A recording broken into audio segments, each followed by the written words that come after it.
What's up, future self on YouTube? This is October 29th, 2025. Uh, the title of this documentation is going to be Building My Life.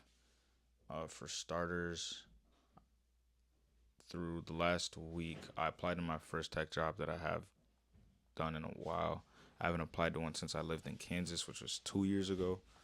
Um, Still kind of raw with experience. I haven't had much in like my own job. I'm trying as much, especially this week. I've been trying to get myself in the practice of like coding, refreshing my mind in that area.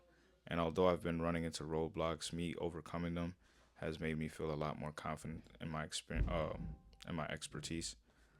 Then yeah, so hopefully this pans out well. If it doesn't, we keep pushing. So I haven't received any notice other than the fact that they received it. I haven't not got notified if they reviewed it, accepted it, or rejected it. So that's that. Then another area of my life that I'm trying to build, other than like finance.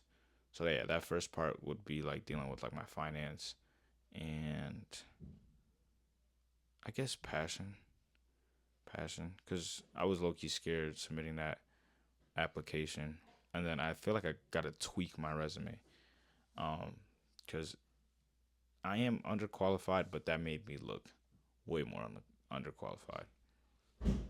Then next thing I want to go to is kind of like I would say it goes into like my mental and emotional state.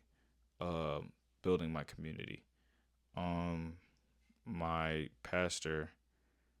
Well, he's not my actual pastor. Like I don't go to his church because he doesn't have one close to me. I think his closest church to me or branch of it is 4 hours, 4 or 5 hours away. But basically, I was watching. His name is Craig Rochelle, and the message from Sunday was talking about how social media and texting has become a disconnector for people, and it causes we lose human connection, like genuine human connection, when we resort to just texting, using social media, and things like that. So he kind of gave us three things for us to try to get done this week. First one was call instead of text people. Uh, just because calling is a little bit more intimate, you actually have to be attentive. Because if you text, you can put your phone down for a second and not look at it for like hours. Um, but yeah, call somebody instead of text. Set up a day to meet someone, grab a drink, get some food, and just conversate, catch up, and do better with them. Then the third one was pray with somebody. I've done one of the two. No, I've done two of the three. I set up a day for me to meet up with a good friend of mine Saturday, and then the third one I just haven't done yet. So that's praying with somebody. Hopefully, I get it done before Saturday. Um, but yeah, it could also happen Saturday. But the reason why I'm becoming high key passionate about this is because for a very long time, ever since I've moved back home, which was about a year ago, I've been very, very isolated. It's been a year and a half. I've been very, very isolated. When I came back home, I didn't have all of my college friends, and when I went to college, I did change a lot. Like my preferences to things changed. I had a character development stage, so a lot of the things that I desired to do, they changed up as well.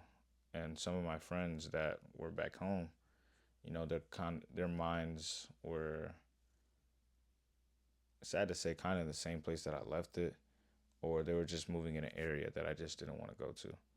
Not saying that it was inherently bad, but it's just like, if I'm going in the tech space and you're going, I don't know. There's just like a lot of differences. So like I've been kind of reluctant to like hang out with people. I'm just like, you know what?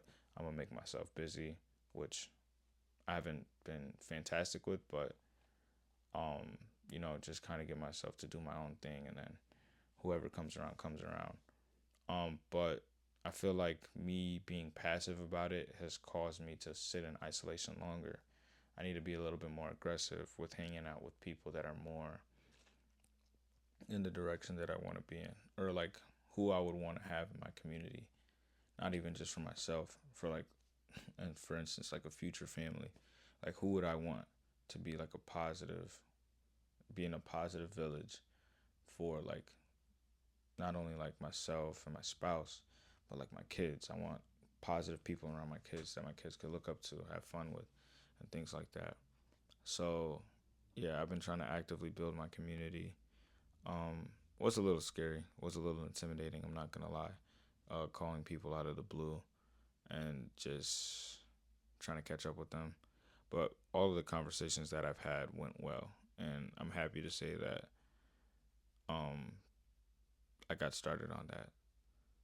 Um, and as far as that goes, I'm pretty sure that's as much progress as I've made this week. The only downside that I really would want to document was my social media consumption. Um, what I noticed is I slowly started allowing it to creep into my morning routine. So I'd get on my phone after I read my first of the day, then I would just go and hop into Instagram, TikTok. I'd cook my brain for 30, 45 minutes, and then I'd try to get work done. And I'd be so disorientated that, like, I couldn't focus on anything. So I've been trying to fix my attention span with, like, okay, let's do things that are a little bit slow gratification in the morning. And I didn't actually even do that until today. And I did it. I got a lot of work done, and I'm proud of that. So I want to continue to keep this going.